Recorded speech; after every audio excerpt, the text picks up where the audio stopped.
Aleluia. Mateus capítulo 7, versículo 17. Mateus 7, 17, aqui na minha versão diz assim: assim toda árvore boa produz bons frutos, e toda árvore má produz frutos maus. Não pode a árvore boa dar maus frutos, nem a árvore má dar frutos bons. Toda árvore que não dá bom fruto, corta-se e lança-se no fogo. Portanto, pelos seus frutos os conhecereis. Nem todo que me diz Senhor, Senhor, entrará no reino dos céus, mas aquele que faz a vontade de meu Pai que está nos céus. Muitos me dirão naquele dia: Senhor, Senhor, não profetizamos nós em teu nome? E em teu nome não expulsamos demônios? E em teu nome não fizemos muitas maravilhas? Então lhes direi abertamente: nunca vos conheci. Apartai-vos de mim, vós que praticais a iniquidade. Amém, irmãos? Irmãos, esse texto aqui é muito interessante. É um texto que, para mim, ele fala muito a realidade dos dias atuais. A Nicole estava aqui na quarta-feira, né? Mas ela já sabe qual vai ser a pergunta que eu vou fazer, né? O foco aqui, irmãos, é no fruto ou na árvore? O foco aqui é no fruto ou na árvore? Primeira pergunta que eu quero fazer da noite aqui para os irmãos. O que o irmão Carlinhos acha? Ok, Davi? A árvore? Todos concordam que é árvore? Ou alguém pensa diferente? E está certo, irmãos, o foco aqui é na árvore. Quando Jesus ele começa a fazer esse discurso, ele está falando com os seus discípulos com a intenção de falar sobre a árvore boa e a árvore má. Que uma árvore boa, ela produz naturalmente bons frutos, e a árvore má, ela produz naturalmente frutos maus. De modo que o fruto evidencia a identidade da árvore. Amém? E quando Jesus ele faz, irmãos, essa ilustração, porque Jesus ele usava as coisas que eram do cotidiano das pessoas. Quando Jesus conta a parábola do semeador, ele usa o quê? O exemplo do semeador que saiu a semear. Então ele usa a semente. Aqui ele usa o exemplo das árvores, né? Que uma árvore boa, naturalmente, pela sua natureza, ela produz bons frutos, como a árvore má, pela sua natureza, produz frutos maus. E ele usa, irmãos, o exemplo das árvores para trazer um ensinamento, de despertamento espiritual para os discípulos, tentando mostrar o seguinte: que nem sempre aqueles que parecem ser, realmente são o que parecem ser. Né? Nem tudo que parece, muitas vezes, realmente é. Porque ele estava dizendo assim: olha, a árvore boa produz frutos bons, a árvore má produz frutos maus. E aí lá na frente ele diz: pelos frutos conhecereis, vos conhecereis. Ou seja, o fruto evidencia. Aí ele diz assim: nem todo que me diz Senhor, Senhor, entrará no reino dos céus. Então aqui Jesus começa a aplicar, irmãos, ele começa a aplicar o que ele queria ensinar. Nem tudo que parece que é, realmente é. Nem todo que parece ser salvo, realmente está salvo. Nem todo que parece que está servindo a Deus ou agradando a Deus, realmente está servindo a Deus e agradando a Deus. Então Jesus ele começa a trazer essa palavra como uma palavra intrigante, uma palavra, irmãos, para despertar realmente no coração dos discípulos uma reflexão profunda. Porque, irmãos, essa palavra ela não foi dirigida aos perdidos. Essa palavra não foi dirigida, irmãos, a quem não conhece a Jesus.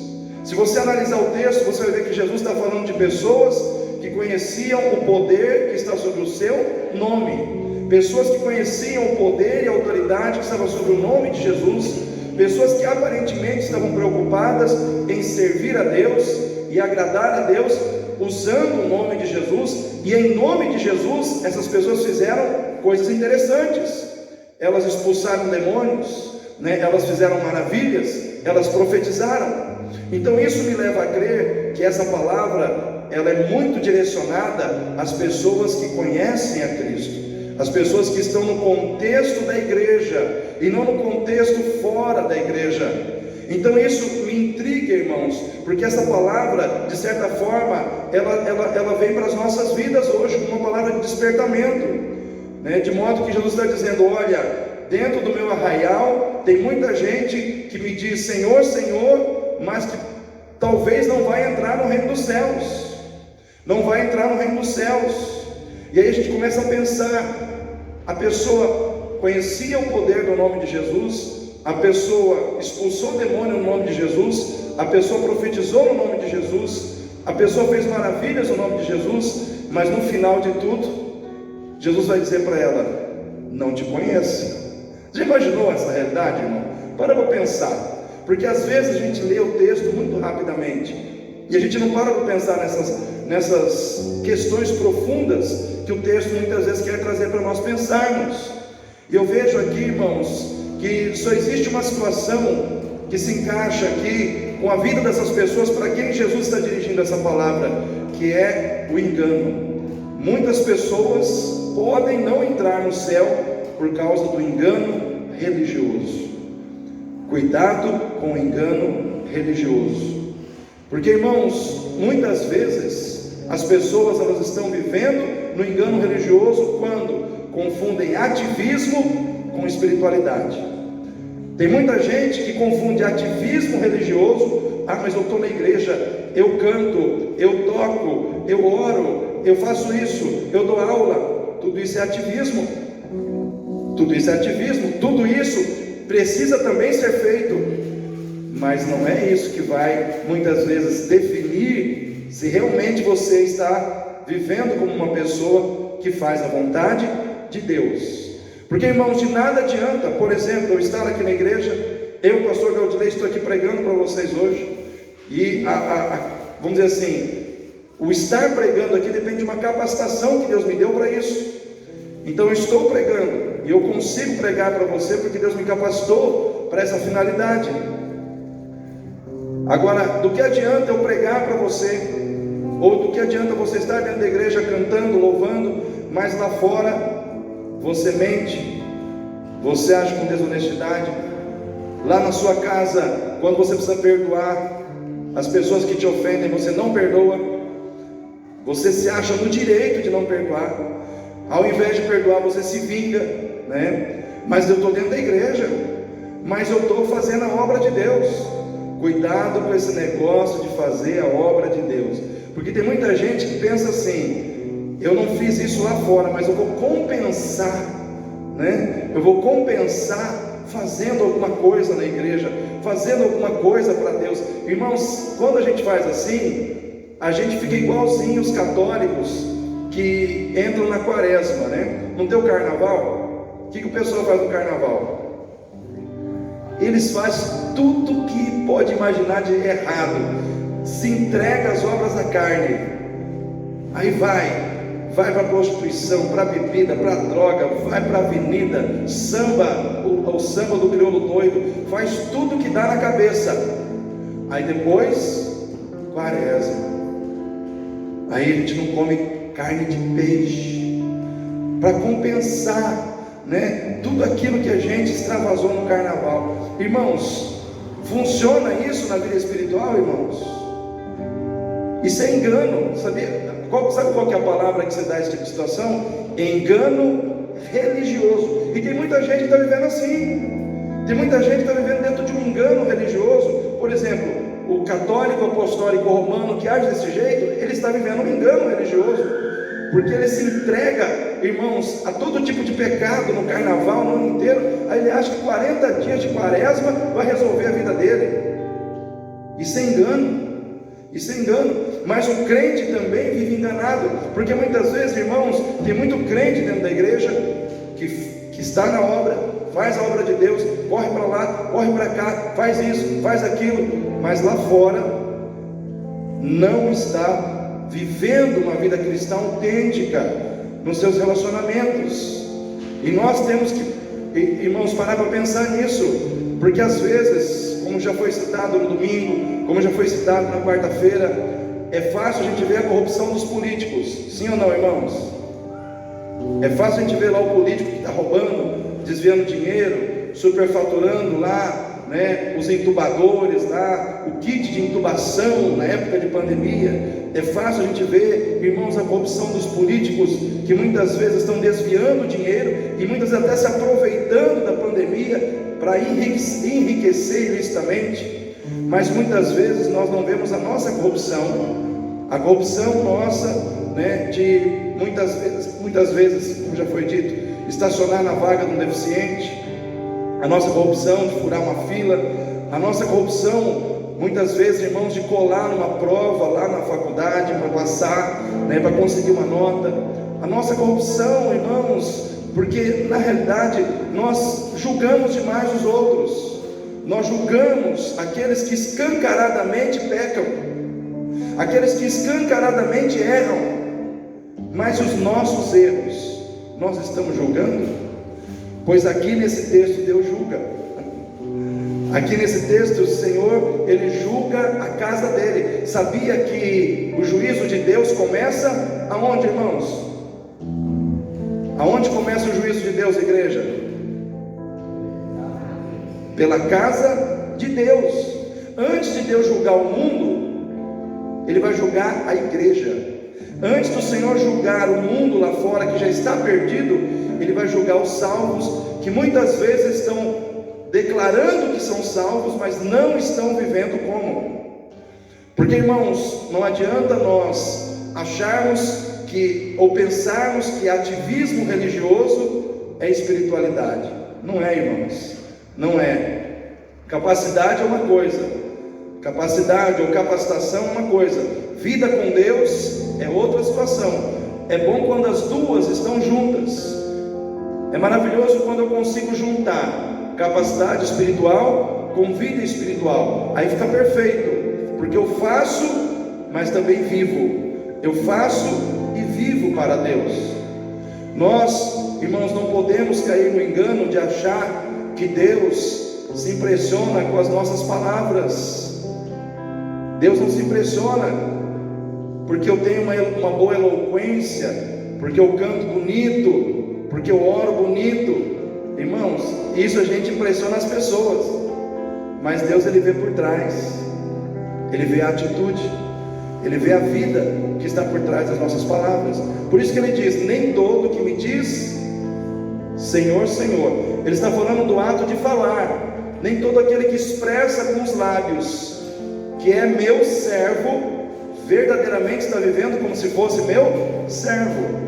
Porque de nada adianta eu e você declararmos que Deus é Senhor, se nós não estivermos vivendo de maneira que revele que verdadeiramente Ele é o Senhor da nossa vida. Então nós temos que parar, irmãos, para pensar que palavras, somente palavras, não impressionam o coração de Deus. Precisamos ter atitudes que deem, irmãos, respaldo às nossas palavras. Quando o Senhor, Ele olha ali, eles falando Senhor, Senhor, não está errado você chamar Deus de Senhor. O que estava errado era a atitude que não estava coerente com aquilo que eles estavam declarando. Sabe aquela situação de você pregar uma coisa e fazer outra? Irmãos, isso está acontecendo muito no nosso meio. A gente prega uma coisa e faz outra. A gente prega uma coisa na igreja, mas na nossa casa a gente faz outra coisa diferente. A gente prega uma coisa na igreja e lá no nosso trabalho a gente faz outra coisa diferente. Irmãos, qual é o lugar mais fácil para a gente ser crente? Aonde que é, irmãos? É aqui. Porque aqui ninguém fala palavrão, você já viu? Aqui ninguém fala palavrão na hora do culto. Aqui o marido não ofende a esposa. Sim ou não, irmãos? Já viu algum marido saindo no braço com a esposa aqui dentro? Não sai, irmão. Não sai. Aqui é lindo. Irmãos, aqui os pais são amorosos com os filhos, né? Aqui, irmãos, ninguém mente, né? Pelo menos eu acredito que ninguém mente, né? Mas, irmãos, e fora daqui? E fora? A minha preocupação não é aqui. A minha preocupação é depois que a gente sai por aquela porta ali, ou por aquela lá. Aí será que o mesmo marido que trata com carinho a esposa que ele trata lá dentro de casa? Será que o mesmo pai que trata o filho com amor aqui dentro do templo, ele trata lá na sua casa da mesma maneira? Irmãos, por isso que a palavra do Senhor diz, aqui nessa palavra, nem todo que me diz Senhor, Senhor entrará no reino dos céus, mas aquele que faz a vontade do meu Pai que está nos céus. Sabe qual é o teu alvo na vida? Fazer a vontade de Deus em todo o tempo, nas mínimas coisas, nas coisas grandes. Eu e você temos que fazer a vontade de Deus. Eu e você temos que fazer a vontade de Deus. Deus não se impressiona com palavras bonitas. Se você ler lá na tua Bíblia, lá em Mateus 21, 28, você vai encontrar 21, do versículo 28 ao 32, estou te dando o endereço, depois você lê em casa. Lá conta a parábola dos dois filhos. Diz que um pai tinha dois filhos. Ele chega para o primeiro e diz: vai trabalhar na minha vinha. Aí o filho disse: não quero. Só que no caminho ele se arrependeu e foi. Aí ele chegou para o segundo filho e disse: filho, vai trabalhar na minha vinha. O filho disse: eu vou. Mas ele não foi. Aí Jesus pergunta: qual dos dois filhos fez a vontade do pai? Aí todo mundo, os religiosos, né? Jesus estava falando com os religiosos disseram: o primeiro, aquele que no momento em que recebeu a palavra, endureceu o coração, mas se arrependeu e foi. Mas o segundo, que disse que ele não foi, esse não fez a vontade de Deus. Então aqui, irmãos, para você gravar bem essa parábola, o primeiro filho disse: não vou, mas se arrependeu e foi. O segundo filho disse: eu vou, mas não foi. Propaganda enganosa. Fala para o seu irmão aí: não seja propaganda enganosa. Irmãos, o que é uma propaganda enganosa? É aquela situação onde você demonstra que você está comprometido, demonstra que você realmente está disposto a mudar, a fazer tudo o que Deus pede, mas na hora que você tem que fazer, você não faz. Isso é propaganda enganosa. Isso, irmãos, está acontecendo na vida de muitos crentes.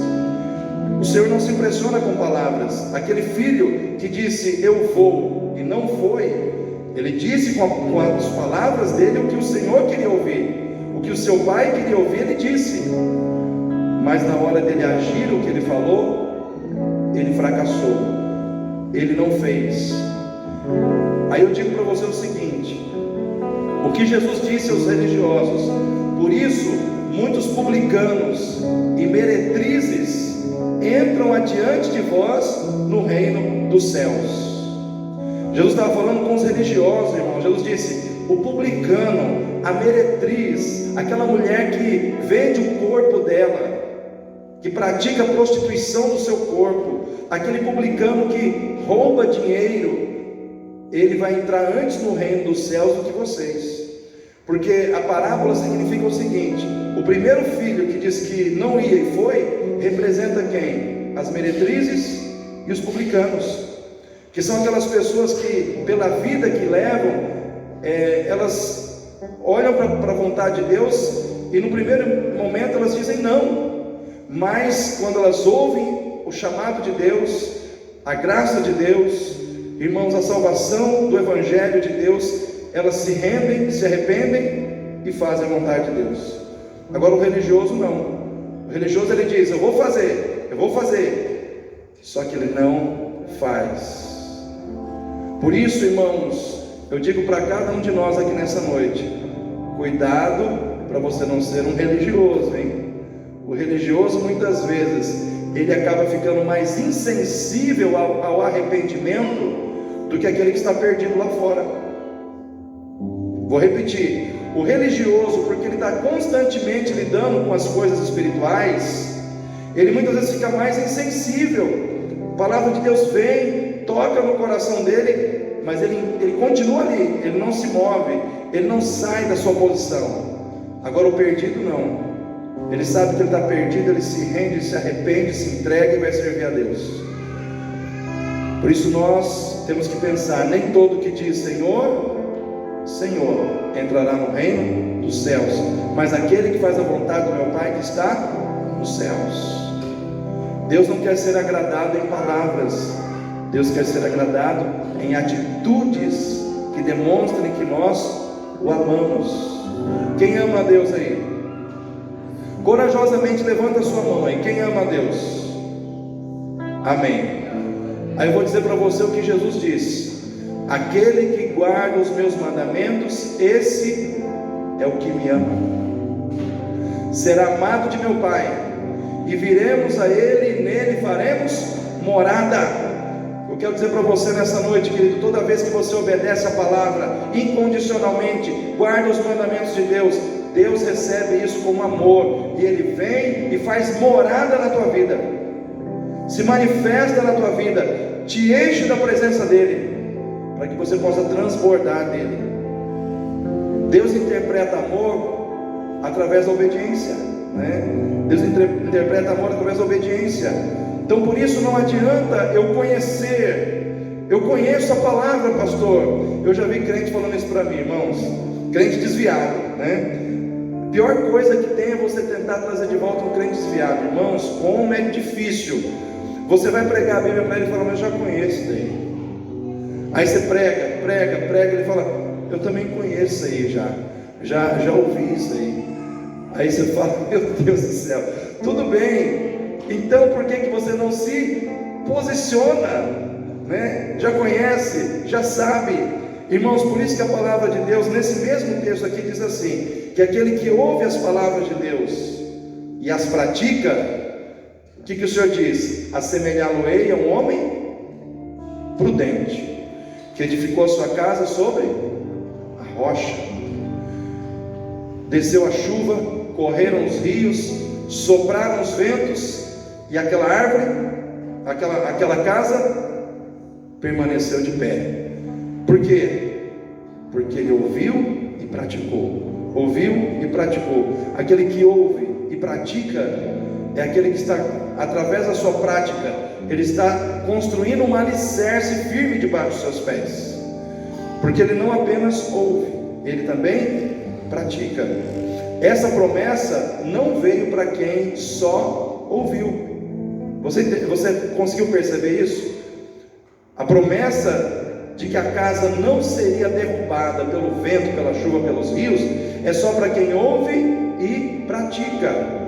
Aquele que só ouve, aquele que só conhece, a palavra de Deus diz que ele é comparado a um homem imprudente, que edificou a sua casa sobre areia.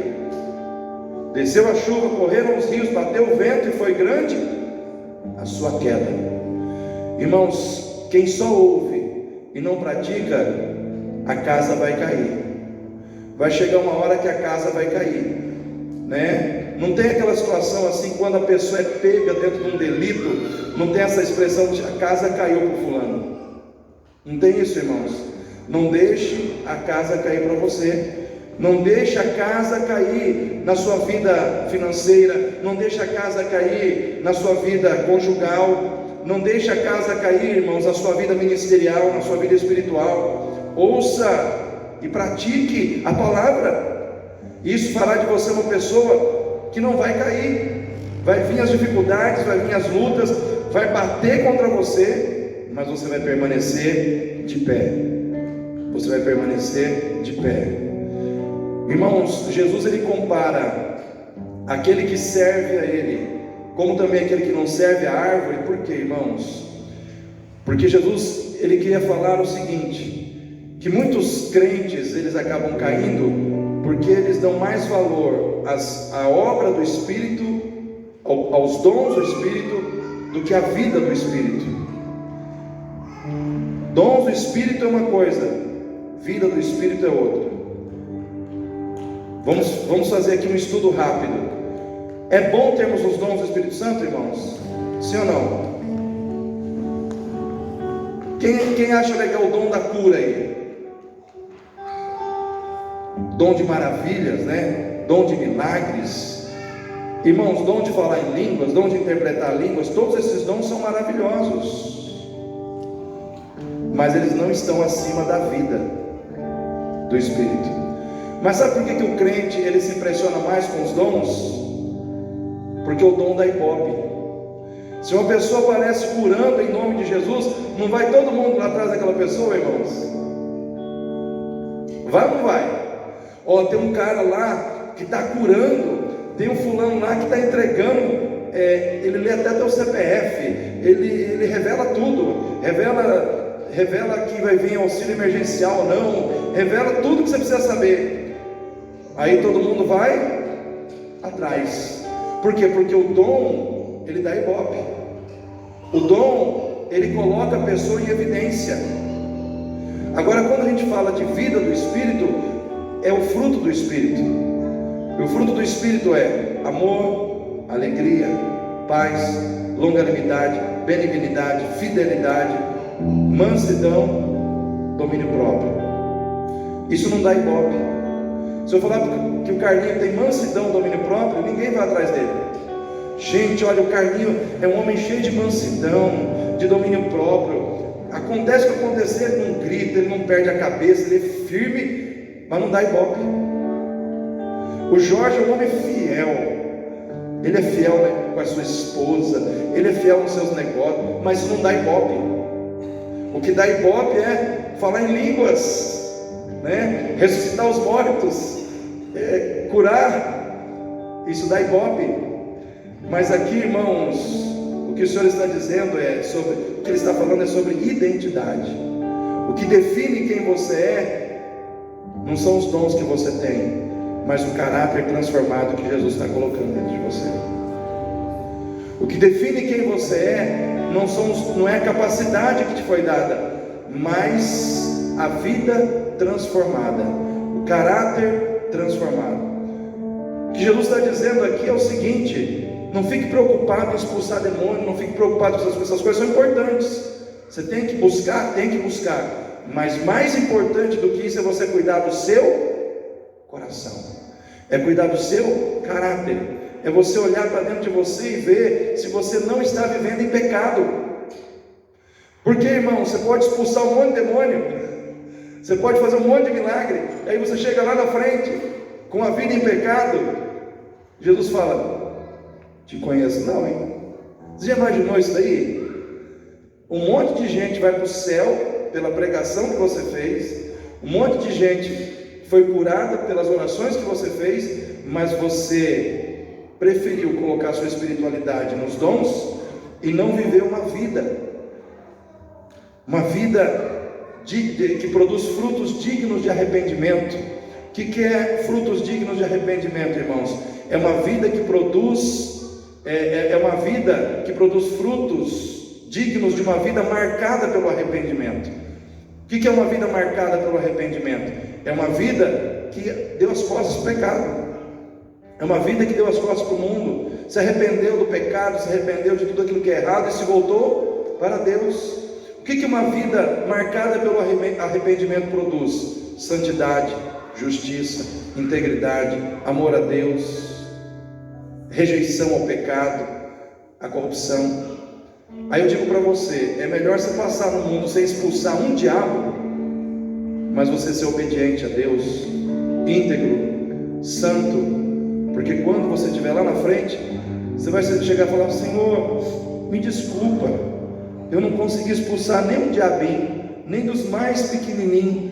O Senhor vai falar: não tem problema, filho, você viveu para a minha glória, você levou a sério a santidade, você me obedeceu, você perdoou, você cumpriu o propósito de viver para a minha glória. Entra no céu diferente. Aí o outro chega: mas Senhor, eu expulsei 20 demônios, 100 demônios. Ele falou: muito bem, o meu nome tem esse poder mesmo, meu nome ele expulsa mesmo, mas você não viveu para a minha glória. Os irmãos conseguem entender o que eu estou falando? Os irmãos conseguem compreender qual é a mensagem do texto? Porque, irmãos, por que essa palavra ela tem que ser pregada hoje? Porque tem muito crente confundindo as coisas, porque tem muito crente caindo, né? Porque está confuso em relação àquilo que é mais importante e aquilo que é menos importante. Eu quero dizer para você, querido, os dons do Espírito Santo são muito importantes, mas a vida do Espírito é mais importante. A vida do Espírito é mais importante, a amizade com Deus é mais importante, santidade diante de Deus é mais importante. Nós precisamos viver isso, para que nós possamos ser aprovados lá na frente. Nós não podemos, irmãos, convencer a Deus somente com palavras, nós temos que ter a vida para mostrar. Irmãos, nós não podemos confundir ativismo com espiritualidade. Nós não podemos viver só de palavras, confessando que nós somos o Senhor e não estamos vivendo para a glória do Senhor. Nós não podemos apenas conhecer a palavra e não praticar a palavra, porque tudo isso gera um engano no nosso coração.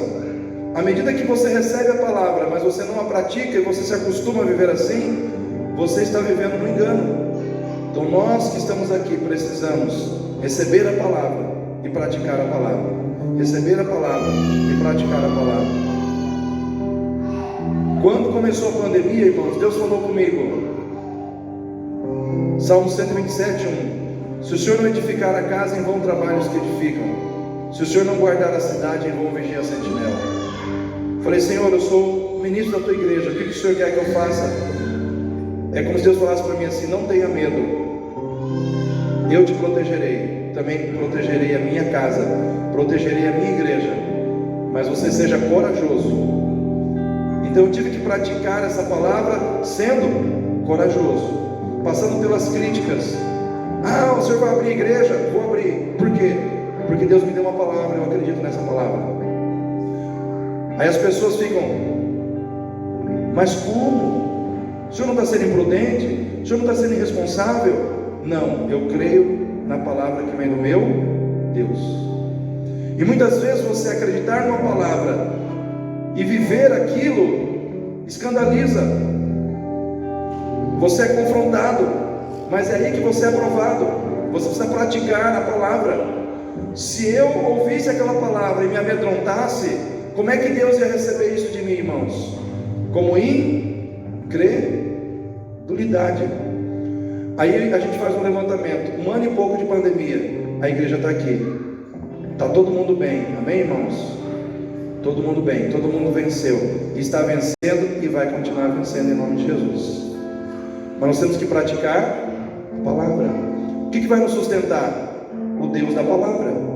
Só que tem que ter coragem, tem que ter peito para viver isso. É que nem Pedro estava no barco, né? Aí Jesus está andando sobre as águas. O que os outros discípulos fizeram? Se agarraram no barco. E Pedro: Senhor, eu quero ir ter contigo sobre as águas. O que Jesus disse? Vem. Aí naquele momento, irmãos, ele teve que ter coragem de fazer o quê? Dar um salto de fé, né? Quarta-feira o Lucas falou sobre isso, salto de fé, né? E muitas vezes nós temos que dar o nosso salto de fé. Pedro deu dele. Quando ele pulou naquelas águas, o que aconteceu? As águas ficaram firmes. Aquilo que era líquido, aquilo que não poderia sustentar a Pedro, deu sustentação a ele. Por quê? Porque Deus deu poder para aquilo lá se tornar sólido debaixo dos seus pés. Eu quero dizer isso para você, querido. Quando você dá um passo de fé, Deus te sustenta. Aquilo que não pode te sustentar, passa a te sustentar. Aquilo que poderia ser um mergulho para você afundar, passa a ser um mergulho para você ter vitória, para você ter sucesso. Então nós, nessa noite, precisamos entender que Deus, Ele quer que nós vivamos para a glória dEle. Porque o exemplo das árvores, irmãos, porque a árvore, ela não pode produzir nada diferente da sua natureza. A árvore boa vai produzir naturalmente frutos bons, e a árvore má vai produzir naturalmente frutos maus. Se você é uma árvore boa, fica tranquilo, todo fruto que você precisa produzir vai ser produzido em nome de Jesus.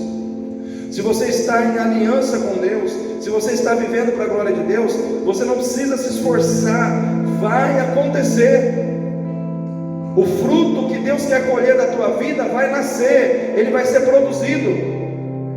Não do seu ativismo, não do seu religiosismo, mas simplesmente porque você é uma árvore boa, porque você é uma árvore que realmente foi transformada pelo poder de Deus, e o fruto que vai precisar ser colhido de você será colhido,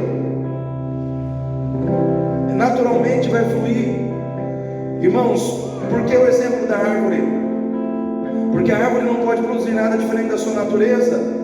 Assim como o crente que está firmado em Jesus, ele não consegue produzir algo que é diferente da natureza dele, que agora está em Cristo Jesus. Porque a árvore, ela não pode fingir uma coisa e viver outra. Tenta imaginar uma mangueira dizendo assim: eu vou fingir que vai nascer manga, mas eu vou produzir maçã. Tem como uma mangueira fazer isso, irmãos? Uma mangueira não tem. Nenhuma árvore ela pode pensar em produzir algo diferente da sua natureza. Agora nós, seres humanos, nós podemos muitas vezes fazer isso. Por quê? Porque nós muitas vezes forjamos uma situação, né? Às vezes queremos aparentemente demonstrar que somos bons, e muitas vezes isso acontece quando a gente está na religiosidade. Aí às vezes aparece algo bom, mas não quer dizer que esteja fluindo de uma natureza que realmente representa o que está sendo produzido. Então nós temos que olhar hoje, nós temos que olhar para onde? Para dentro das nossas vidas. O que está sendo produzido dentro de nós? O meu coração está em sintonia com o coração de Deus? O que Deus gosta, eu gosto. O que Deus quer, eu quero. O que Deus prioriza também é prioridade na minha vida ou não? Tem um texto que me chama muita atenção, e eu quero encerrar com esse texto, que é ali 1 João 3,10.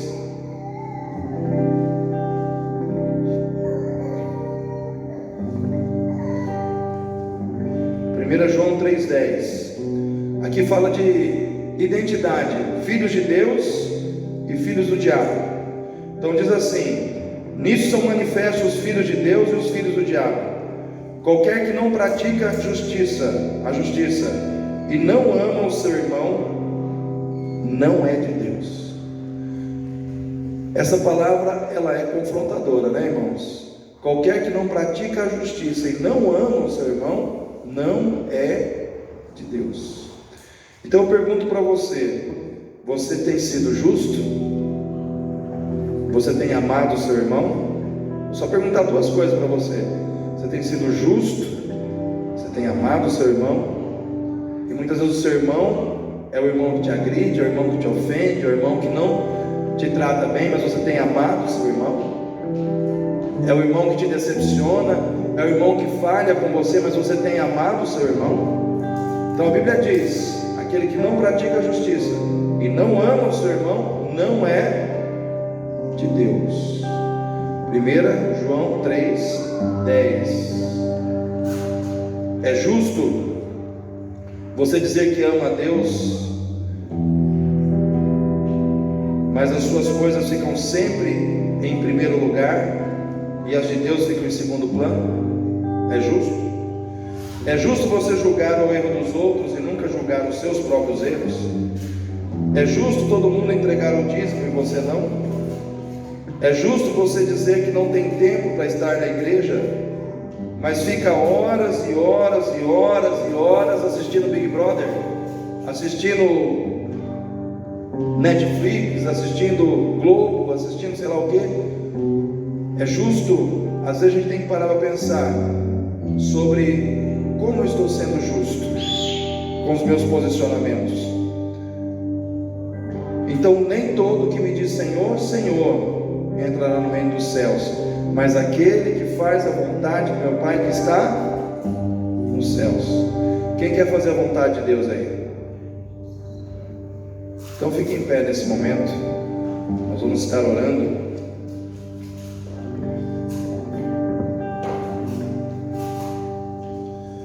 E a gente falou muito sobre, irmãos, dons, profecias. Muitas pessoas vão aparecer nesse tempo aí, profetas, pessoas aí falando em nome de Deus, Tenham cuidado com essas coisas, viu? Porque nem todo que realmente está profetizando nos dias de hoje, realmente está profetizando da parte de Deus. O que é de Deus se cumpre. Então, quando eu recebo uma profecia de alguém, eu falo, vai se cumprir.